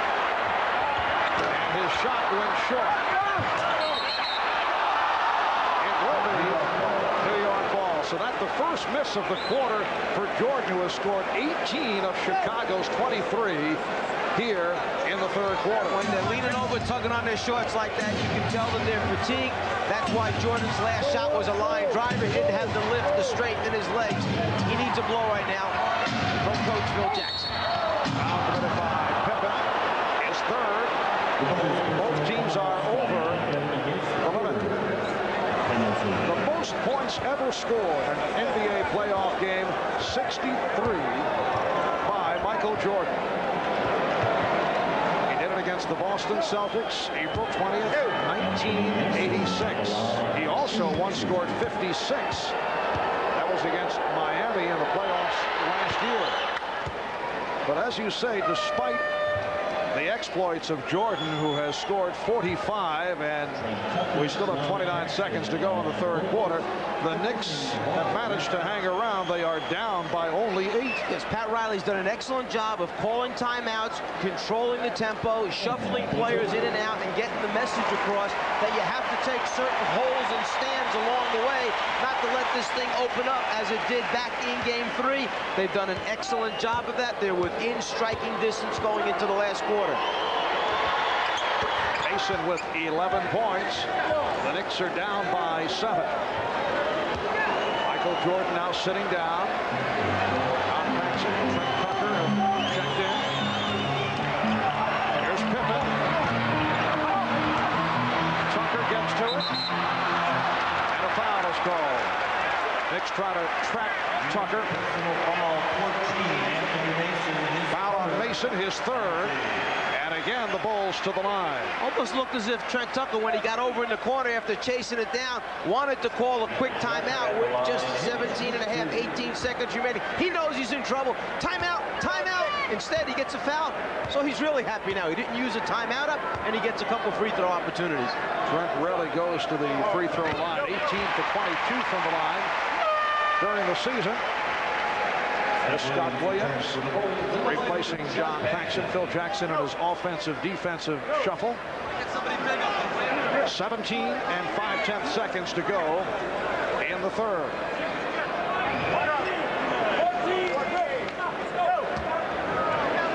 Trent Tucker spent 9 years with the Knicks, then on to San Antonio briefly and Chicago. He had asked Bulls general manager Jerry Krause for a tryout during minicamp and decide as a free agent. Well, the Bulls get it back, and they'll now hold for a final shot. 10 seconds left in the quarter. Down to 5. Pippen's pass picked off by Anthony. Starks gets it off.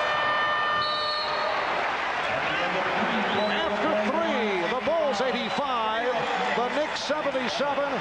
Michael Jordan with 45 points through 3 quarters. 18 of the 45 coming here in the 3rd. We'll be back after these messages and a word from your local station.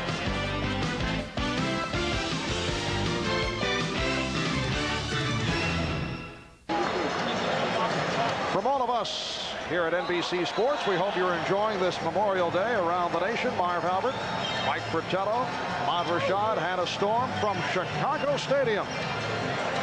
The usual sellout crowd on hand, better than 17,000, and they have seen a sensational performance by Michael Jordan. The Bulls by 8 as this 4th quarter gets underway. Jordan with 45 points. 13 of 20 from the field. I'll make that 15 of 23 from the field.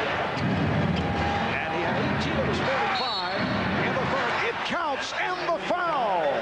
Patrick Ewing will go to the line. To show the concern that Phil Jackson had for the fact that New York was hanging around. After the pick and roll situation develops, Ewing steps back, takes it to the basket, strong, converts, and the opportunity for 3. But the concern of Phil Jackson, Michael Jordan got a very brief rest, then the time in between quarters, and now Jordan is back on the floor again. Normally he may have sat another 2 minutes to catch more of a blow, but Jackson understands that New York has hung around dangerously here after the first 3 quarters.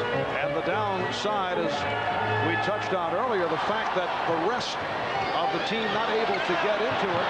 We have not seen the same kind of ball distribution. An upside and a downside when one player is scoring that many points. Jordan again! A 3-pointer from Michael Jordan. He's 5 of 6 from downtown.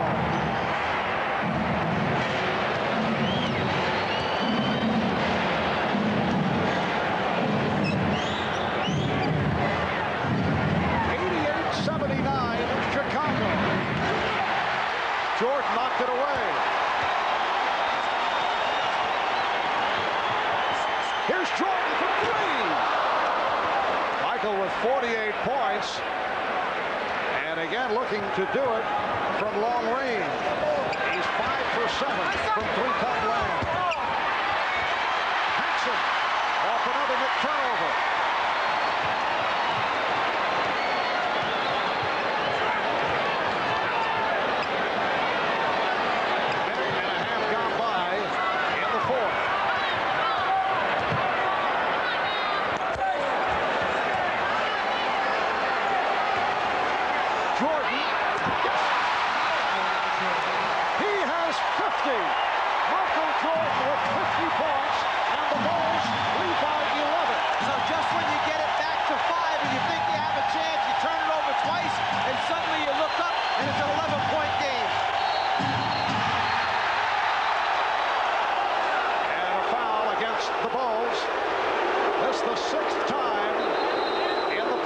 that Michael Jordan has scored 50 or more.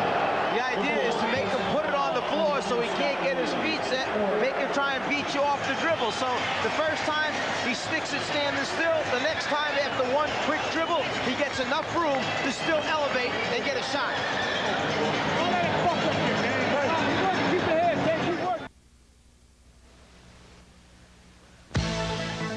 Miller Genuine Draft presents Genuine Moments. And this Miller moment takes us back to April the 20th, 1986. We mentioned Michael Jordan scoring 63 points in a playoff game against the Boston's most points ever scored in an NBA playoff game. Jordan with 63.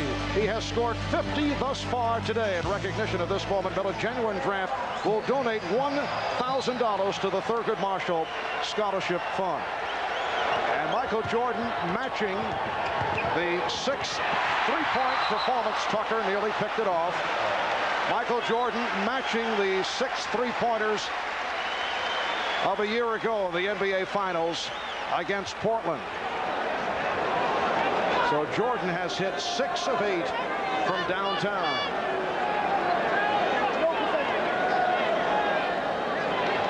The most 3-point field goals in a playoff game. Chuck Person hit for 7 for Indiana and Boston in April of '91.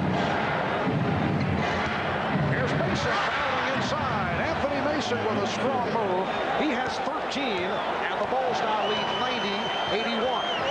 2.5 gone by in the fourth quarter.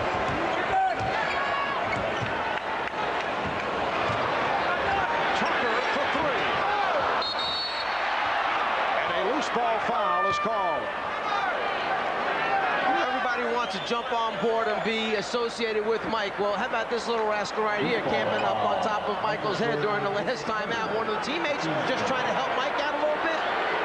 Just squashes the idea. Michael Jordan picking up his 3rd. Jordan called for the foul.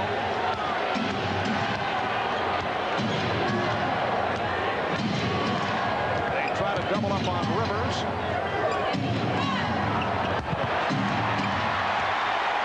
Another Knick turnover. There's nobody playing. Charles Smith, take a dribble to the basket, shoot a 15-foot jumper, get a score. And Ewing gets it back. And the Knicks with 16 turnovers. Chicago now with 11. Smith works his way in. He had a mismatch going. Tucker picked him up on a switch. And Tucker called for his first foul. And that's what New York is trying to find, the mismatch in their favor. They had Smith camped down low. Grant tried to get over at the last second to help double team, but it came a little bit late.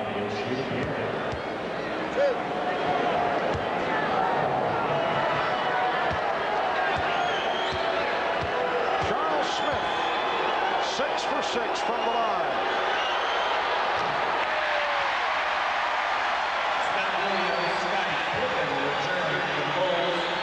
Now Scott Williams and Scottie Pippen check back in. King and Tucker depart.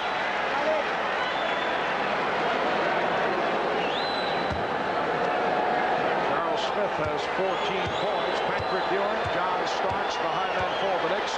Starks with 22. Ewing has 20. The Bulls 90 and the Knicks 82.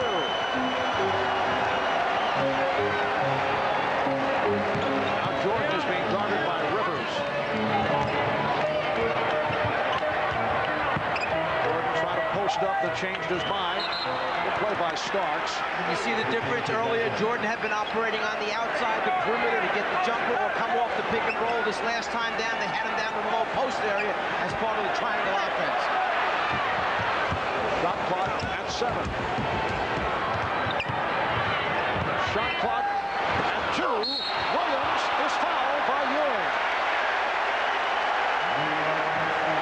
And Scott Williams shaken up. The message was clear. No easy baskets. The patience of Pippen at the end, knowing the clock was running down, still has time to dump it off. Ewing not going to let Williams get the easy score.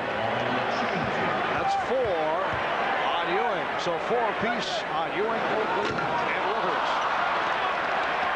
During the regular season, Scott Williams, a 71% free throw shooter. In the playoffs, after the first 3 games against the New York Knicks team, Scott Williams just 62 from the foul line.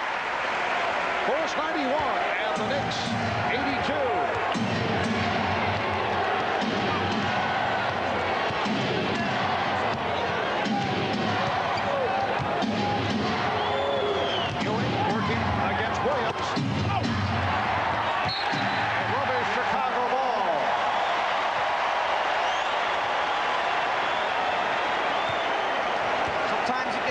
Frustrating. A great interior pass that time in low, but the swipe eliminates the layup attempt, and then Ewing trying to save it can't decide whether to go after it or let it go with the punch off his hand. Scott Williams with the save, and a foul called on Doc Rivers.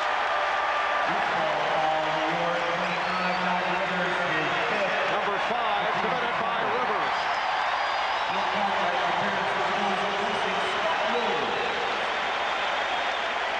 It's a non-shooting foul, second team foul committed by the Knicks. Chicago with 4. Bill Cartwright is back. Scott Williams sits down.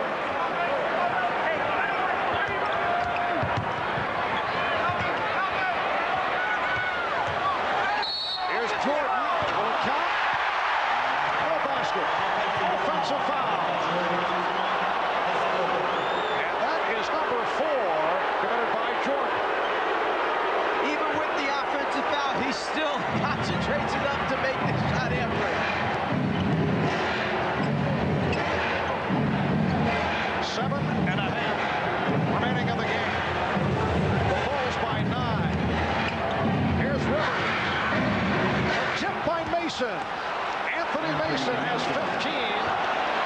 And the Bulls now lead by 7.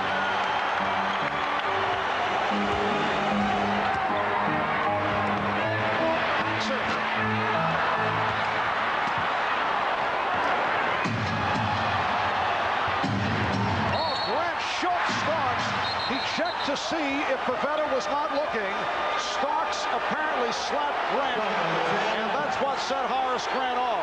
What started it out was when Starks came up with the possession of the ball. As Grant ran by, he stuck out his rear end, trying to bump into Grant on purpose.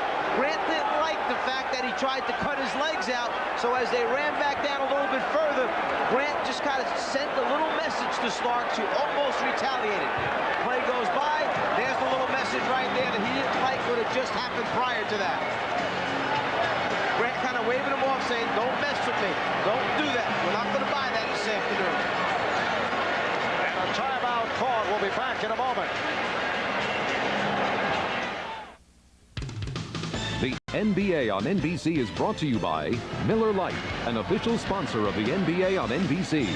By Last Action Hero, in theaters June 18th.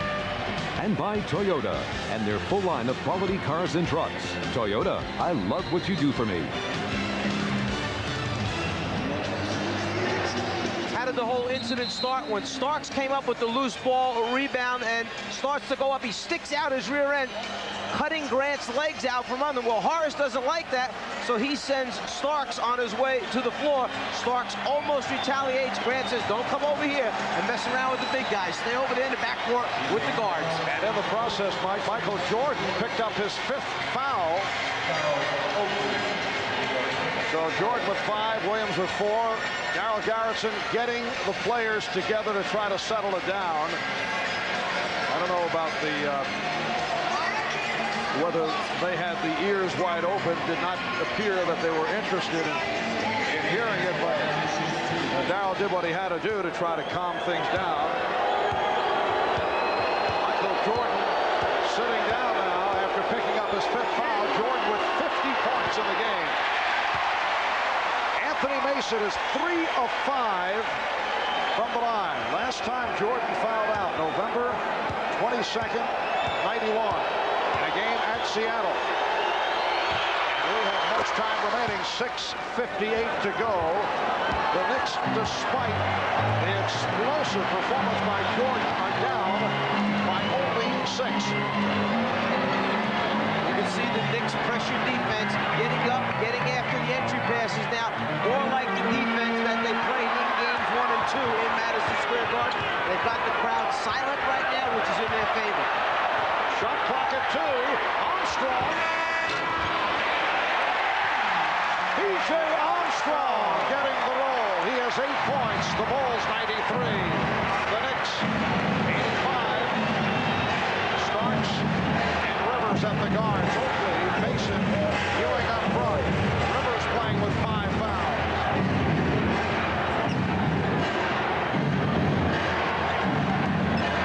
They double up on Ewing. They double up on Mason. Here's Ewing with 1 on the 24. 24-second violation.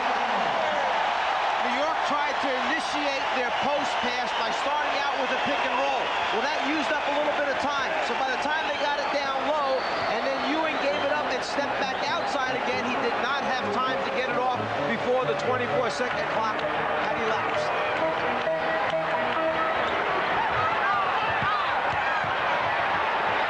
Paxson back for Armstrong. And a 3-second violation called on the board. Now here's where the downside could hurt Phil Jackson and the Bulls, because they have not received the ball distribution, and it's been, for the most part, the Michael Jordan offense. Now can the rest of the team come forward? So the guy who has to create for them is Scottie Pippen. The 2 shooters of Paxson and B.J. Armstrong.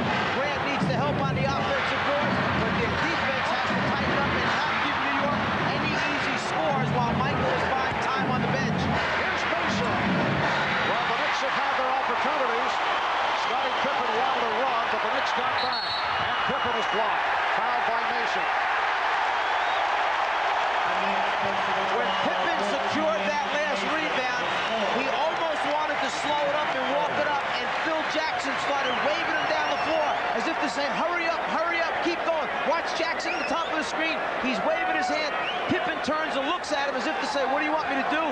Phil wants him to try and get it in transition if they can, rather than let New York's defense dig in. 13 foul on the Knicks. Bulls are over the limit. As we approach 5 minutes remaining in the game. Good recovery on the dribble by Armstrong. Excellent defensive sequence by the Knicks. Shot clock at 7. Pippen for 3. Oh, what a rebound by Oakley. One-handed. Starks. With contact from Paxson. And a foul on Paxson. It's a block. Phil Jackson buying time for Michael Jordan, picking up his 5th, sitting it out right here. John Paxson tries to get over in time to get the offensive foul. Instead, the block is called. Now, best thing that happened to New York, put points on the scoreboard while the clock is stopped. Just under 5 minutes remaining, Starks gets a chance to cut this game back to a 6-point deficit. And the Knicks 18 for 23 from the line. John Starks, a solid foul shooter, 80%.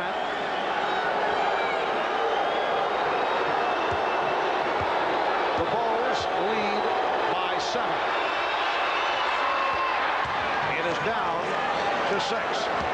Chicago gunning to tie the series at 2. The Knicks trying to make it a 3-1 lead in the best of 7 with Game 5 in New York on Wednesday night. Here's Armstrong for Cartwright, and he's fouled by Oakley. That's 5 on Charles Oakley. When I mentioned New York's defense is back to what it was in games 1 and 2. They're up denying passes to the wings, passes across the top of the circle, and what happened that last time, because everything was shut out, they had to send a flash post.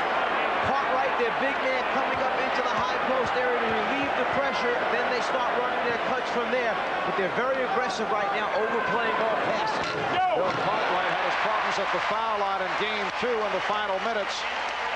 There's the flash post and the back door attempt. That time, the dump down pass inside at the end. Cartwright goes to the free throw line. Cartwright is at 4 out of 5 from the line here today. Bulls 94. The Knicks 87. Phil Jackson will have a decision concerning Michael Jordan very shortly. 4.5 remaining in the 4th quarter. When do you bring him back with the 5 foul? Rivers, wild shot. And back transition. Did you want me to answer that question? Just a theoretical question. The question was, when you bring Michael Jordan back, you let the time and score dictate when you need him back on the floor. If you maintain your lead, you can buy a little more time. If they cut into it, you bring the best player on your team back into the game. Good box out by Ewing on Grant. Bulls by 7. And a timeout is taken by the Knicks with 3:54 remaining in the fourth. We'll be right back.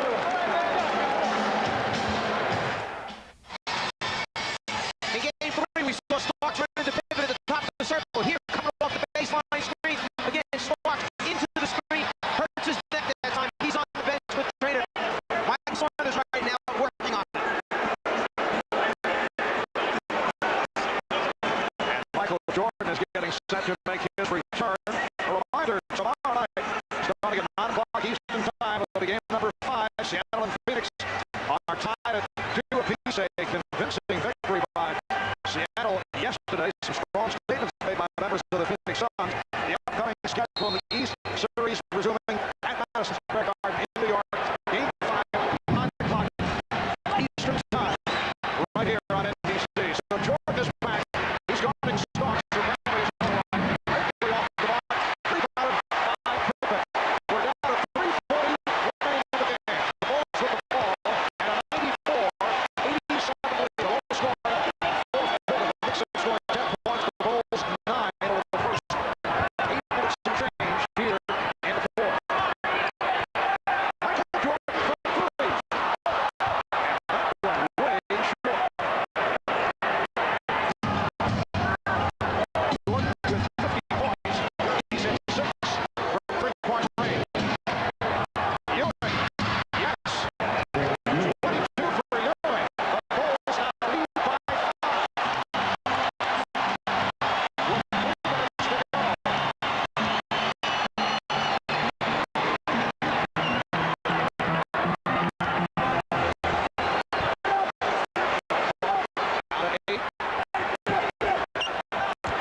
Tonight, right here on NBC, don't miss the Fresh Prince of Bel-Air and Blossom, and then on Monday night at the movies, Victoria Principal and Paul Sorvino will star in Don't Touch My Daughter. That's all tonight, right here on NBC.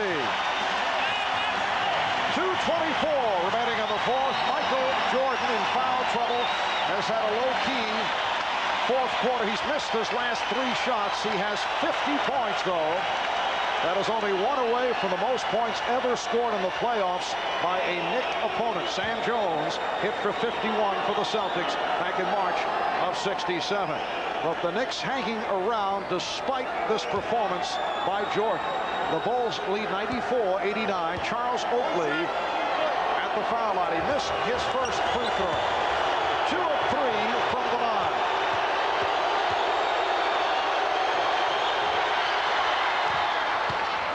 Chicago by 4. They've led by as many as 11, and they have led most of the way. Armstrong and Jordan in the backcourt. Cartwright, Grant, and Pippen up front. Pippen Jordan was pushed. Yes! Oh, it counts!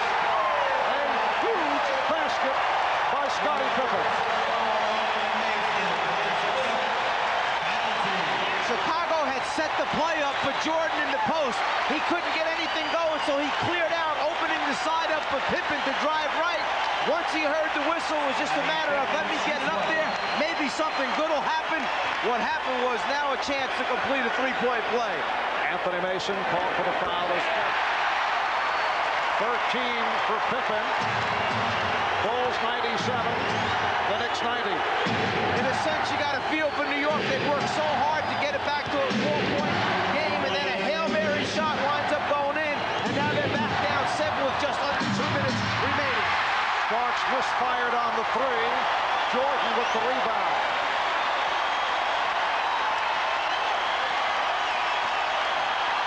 They're going to spread the floor, run the clock down, let Jordan create from the middle.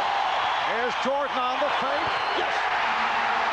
52 points from Michael Jordan. And the Knicks call for time.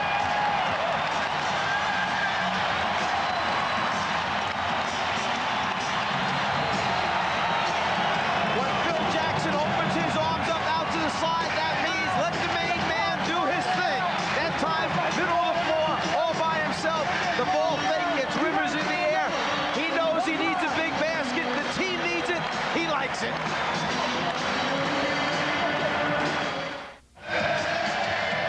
With the clock running down, watch Michael Jordan's lips. He just sends a little message to Doc Rivers, like, let's go, here we come. Just to let him know it's time to get down and try and stop him. No way.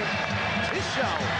Well, Michael Jordan's vow of silence has not affected his talking on the court.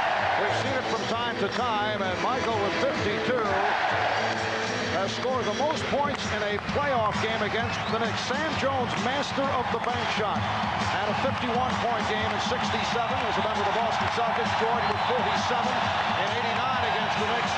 And Michael Jordan has done it by hitting 18 of 30 from the field, 6 from three-point land, as he turns from the 3 of 18. Rolando Blackman, who has not played at all today, has just checked in. The Knicks, incidentally, of 4 of 11 from three-point range. They're trailing by 9. Blackman guarded by Pippen. A minute and a half to go in the game. Here's Rivers for 3. Rebound Jordan. And Blackman gives the foul. Ahmad had just come out of the Chicago timeout and mentioned that Phil Jackson reminded the team, if the ball goes into Ewing, pay special attention to Starks and Rivers. Those are their 2 main threats in the three-point line. That's the way that they could cut back into the lead most quickly. And in fact, Rivers does try and get up a three-pointer. Jordan, not only scoring, but rebounding as well, will now get a chance to put 2 more points up on the scoreboard. Chanting MVP for Michael Jordan. That's his first free throw miss. He was 16 of 17 from the line in game 3, 10 of 11 here this afternoon. Michael holding the record for most points scored in a playoff game, 63, but he is now among the leaders with this 52-point performance. Timeout call. We'll be back in a moment.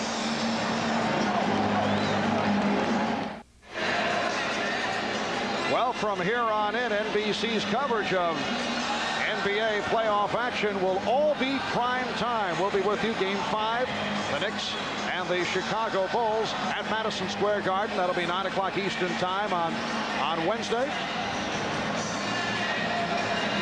And it will be Phoenix and Seattle. That'll be tomorrow night at 9 o'clock Eastern time in game number 5. That series tied at 2. Some very strong statements by various members of the Phoenix Suns following that loss yesterday to Seattle. For some reason, you get the feeling that both series may wind up using all 7 games before it's finally decided. A couple of Phoenix players said that they quit. Danny Ainge in particular very adamant about the fact that several members of Phoenix quit in the game yesterday against the Sonics. When you get to this point, and I'm sure it's a message that Pat Riley sent his team after Game 3 here, the fact that you can't get to this point in the season, work this hard, and then not feel that you're at least competitive down the stretch. A much different performance here this afternoon by New York as they responded to the challenge. They're right in the basketball game in the closing minutes. However, the Knicks have hit only 1 of their last 8 from the field. They're down by 9, a minute and 20 remaining in the fourth quarter. The Bulls looking to send the series back to New York, tied at 2. Starks was looking for the 3, could not find it. Ewing has to settle for 2, and the Bulls now lead 99-92. Here's pressure by the Knicks. Caught right, gets it inbounds. And Armstrong was pushed by Hubert Davis, making his first appearance. Hubert Davis, his first penalty. B.J. Armstrong, 2 of 3 from the line. An excellent free throw shooter, 86% for the season.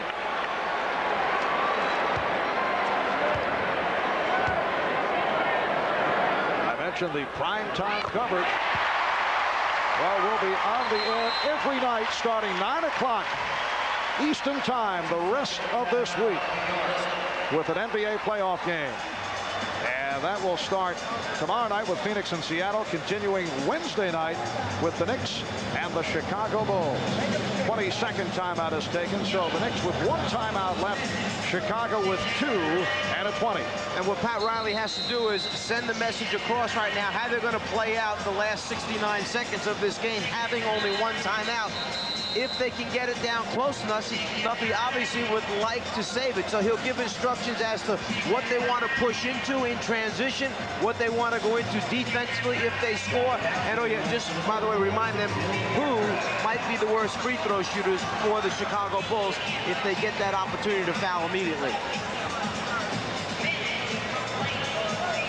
The Bulls 25 for 34 at the free throw line today. Rolando Blackman with a brief appearance here in the final minutes along with the rookie Hubert Davis. The story this afternoon, Michael Jordan. 52 points. The Bulls now lead 101-92. Light pressure by Chicago.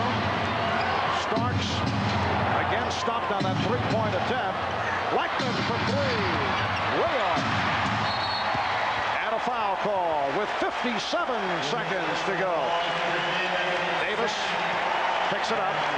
To try and emphasize how quickly Chicago's defense recovers and gets the shooters. You've noticed a lot of fumbles, balls that have dropped out of the hands of the New York players when they get ready to tee it up and shoot it. That's because they're anticipating Chicago's defensive players rotating at them, and you try and rush it to get the shot up, and as a result, you either miss or, as we've seen a couple times, you don't even get a chance to get it off because of the fumbled balls. Bulls now lead by 10. 54 points for Jordan. And the Knicks take a timeout. So that is their final timeout. Once again, looking like the first team to 100 will be the winner with just under a minute remaining. Chicago up 11.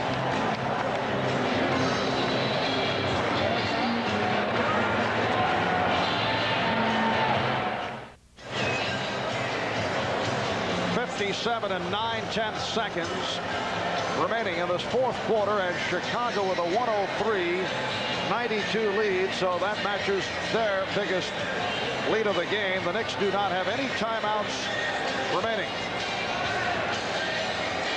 This series heading back to the Garden in New York on Wednesday, and that is an arena that has seen the Knicks win 27 straight at home. Unless there is a miraculous turnaround, this series will shift back tied at 2 apiece. Then the question marks become, can Chicago bring its pressure defense and have the same effect against New York on a visiting court as it does here in their home building, the stadium, with the Chicago crowd behind it? Can New York get back to playing the type of defense that holds Chicago under 100 points a game, which, makes them most effective that way? those questions to be answered. Yes. Little tease served up by the Czar. Not that this series needs it. Blackman will throw in. Starks has not been allowed to shoot the three-pointer. That time he did, but he fired it from way out. And a loose ball foul has been called. Both teams are over the limit. It's called on Ewing, his fifth. Knicks are just trying to stop the clock here in desperation. They're down by 11, 103-92. Well, tonight, Fresh Prince followed by Blossom.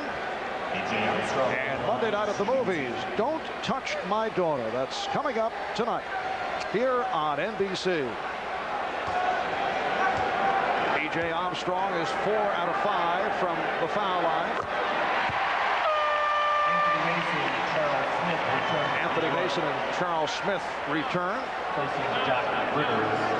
The Knicks have missed their last 6 from three-point range, 4 of 14 overall. They're just firing them up in an effort to try to cut into that lead.